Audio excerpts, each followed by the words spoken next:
திருவள்ளூர் அருகே ஆரம்பாக்கத்தில் பள்ளி சென்று வீடு திரும்பிய போது சிறுமியை கடத்திச் சென்று பாலியல் துன்புறுத்தல் செய்த நபரை பிடிப்பதற்காக ஏற்கனவே 2 தனிப்படைகள் அமைக்கப்பட்ட நிலையில் தற்பொழுது மேலும் கூடுதலாக 3 தனிப்படைகள் அமைக்கப்பட்டிருக்கிறது. மொத்தமாக இந்த 5 தனிப்படைகள் குற்றவாளியை தேடி வருவதாக கூறப்படுகிறது.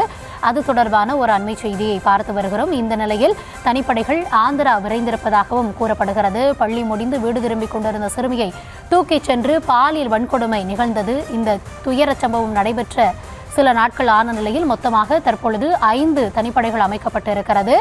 ஆந்திர மாநிலத்தைச் சேர்ந்த 2 குறிவைத்து தற்பொழுது தனிப்படைகள் தேடுதல் வேட்டையை மேற்கொண்டிருப்பதாகவும் கூறப்படுகிறது. விரிவான விவரங்களோடு இணைக்கிறார் எம்முடைய செய்தியாளர் மகேஷ்.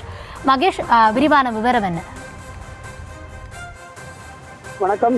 கும்மிடிப்பூண்டி அடுத்த ஆரம்பாக்கம் காவல் நிலையத்தை ஒட்டி அமைந்துள்ள கிராமத்தைச் சேர்ந்த 10 வயது சிறுமி கடந்த சனிக்கிழமை அன்று பள்ளி வகுப்பை முடித்துவிட்டு தனது பாட்டி வீட்டிற்கு போகும்போது அந்த சிறுமியை பின்தொடர்ந்து வந்த சுமார் 25 வயது மதிக்கத்தக்க வாலிபர் ஒருவர் ஆள் நடமாட்டம் இல்லாத மாந்தோப்பு பகுதிக்கு சிறுமியின் வாயை மூடி குண்டுக்கட்டாக தூக்கி சென்று பாலியல் வன்புணர்வு செய்ததாக கூறப்படுகிறது.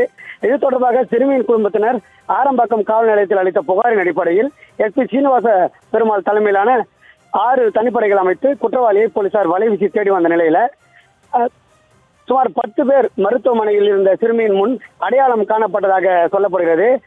இதனால் அடையாளம் காணப்பட்ட நபர்கள் யாரும் சிறுமியின் அடையாளம் காணப்படாத நிலையில போலீசார் மீண்டும் ரயில் நிலையம், பேருந்து நிலையம் உள்ளிட்ட இடங்களில் உள்ள சிசிடிவி கேமரா பதிவுகளை ஆராய்ந்து வராங்க.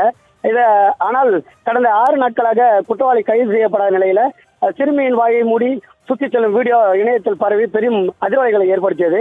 அதன் தொடர்ச்சியாக பல முக்கிய தலைவர்கள் இது தொடர்பான விவரங்களை தளத்தில் பதிவிட்டு வராங்க.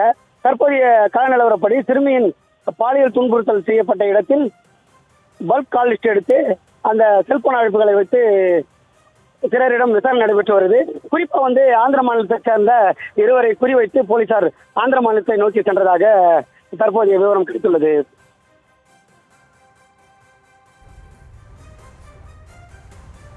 விவரங்களுக்கு நன்றி மகேஷ்.